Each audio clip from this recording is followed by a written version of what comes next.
Hey everybody, Jason Prouty with Garage31 here. Welcome to the studio. Bringing you in because I want to show you a couple cool things. First cool thing is this cleaning mat that Iwata just came out with. It's soft, it has raised edges, keeps your parts from rolling off the table when you take it apart. If you've airbrushed, you've probably taken it apart and know you have lots of little pieces. So this is a game changer. I love it, absolutely. Second cool thing is the cleaning kit. Some really neat things in here, very useful tools. Let's just open it up and see what's in here. First thing we have is a complete set of instructions, 1 through 8, easy to follow, has pictures and everything. Can't go wrong with that. We've got some airbrush cleaner, some studio wipes, which are actually the airbrush cleaner in a wipe form. We also have, this is neat, the LED magnifying glass for those really small things you can't see really well, but now can. You can see extra small and super duper extra small. There's 2 settings on here. We've got some pipe cleaners. These are the non-fibrous kind. These are the good kind. We also have the little tiny bristle brushes. There's 3 of these in here. And we also have some super lube and a new nozzle wrench, which I like this. This goes from the front. Not for the Eclipse. The Eclipse just pops out, but this one is for most of the airbrushes that have the screw-off nozzle. So let's get some of this stuff out of this case here. And let's clean one of these airbrushes using all this fine stuff. Alright, so I'm going to grab my Eclipse. It's got some paint in it. Let's see. First thing you want to do is get the paint out. There's a couple different ways to do that. Take your cap off and set it on your cleaning mat. First thing you do, dump the paint out. You can do it in the garbage can, or you can do it in a Dixie cup or a plastic cup, whatever. I'm not brand specific. I like to put it in a cup because I like to save paint. I don't like to throw much paint away. And then you can use the spray out station to just flush that out. I just stepped back there. Thought I was going to get shot in the face, huh? We'll take our airbrush cleaner and we'll put some in the cup and flush it out again. See how easy this is? Step 1.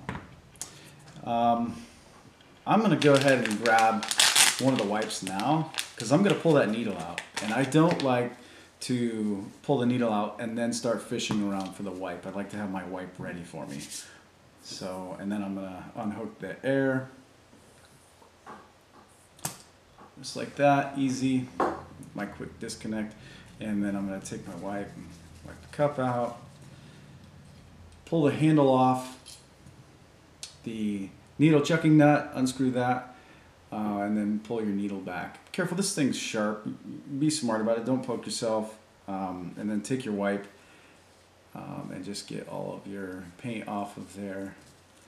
If you just started, your paint's fresh, it's easy, but if your paint's been sitting, it's going to take a little scrub. But there we go.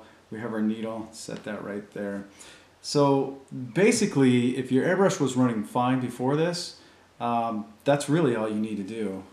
Clean your cap, and then clean your needle, put your needle back in, and then run some water through it, and then you're done. But if it wasn't spraying correctly and you've got a clog in there, you're going to want to go a little bit more in depth. I like to have a dry towel because the wipes are pretty saturated.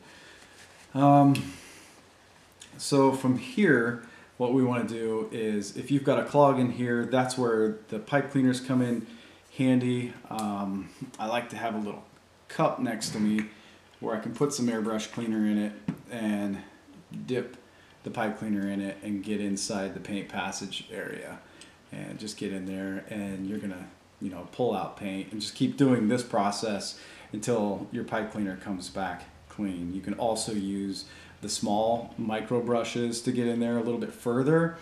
If this isn't good enough, if you still have a clog, you're going to want to take your nozzle off completely. I just unscrew the head assembly, and then my nozzle came out with the head assembly. So Here it is, it dropped right out. This is an Eclipse, so I mean, it just pops. It basically just seats right on there, and then it just kind of knocks right off of there. So here is where the magnifying glass comes in handy. You're able to see really close with the light, and you can see if you've got a clog in there, or you've got a bent needle, or a cracked nozzle. Yeah, you can look at your needle too. So you can tell this video is not rehearsed. I'm doing a one take just because I'm showing that this is really easy to do.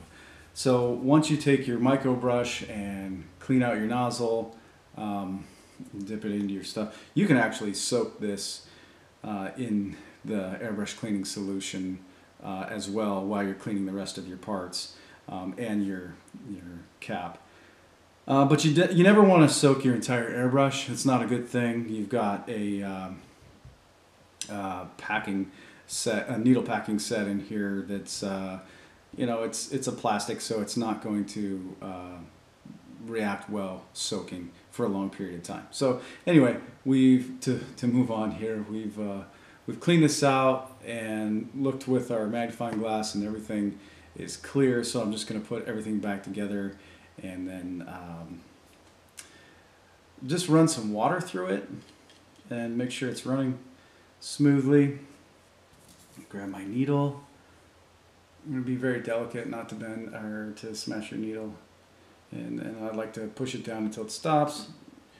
Screw that nut on there, put the handle back on, and then I keep my water in one of these guys. It makes it easy to just squirt that in there. You can either do water, or you can put some a little bit more airbrush cleaner in there, and then do a little test. Make sure how clean you got this sucker. And comes out nice and smooth, and then you're done. I mean, it was easy as that. That's pretty much everything. And you can go on to the next step, which is the optional super lube. There's a couple of spots on here where you can lube. I talked about the needle packing set. You can put a little bit on the needle, so once it goes forward, it keeps that area lubed, and then you can also lube your trigger. So that's pretty much the cleaning kit. Easy as that. Super user friendly, and yeah, hope you have a good time cleaning. Thanks for checking out the video. Cheers.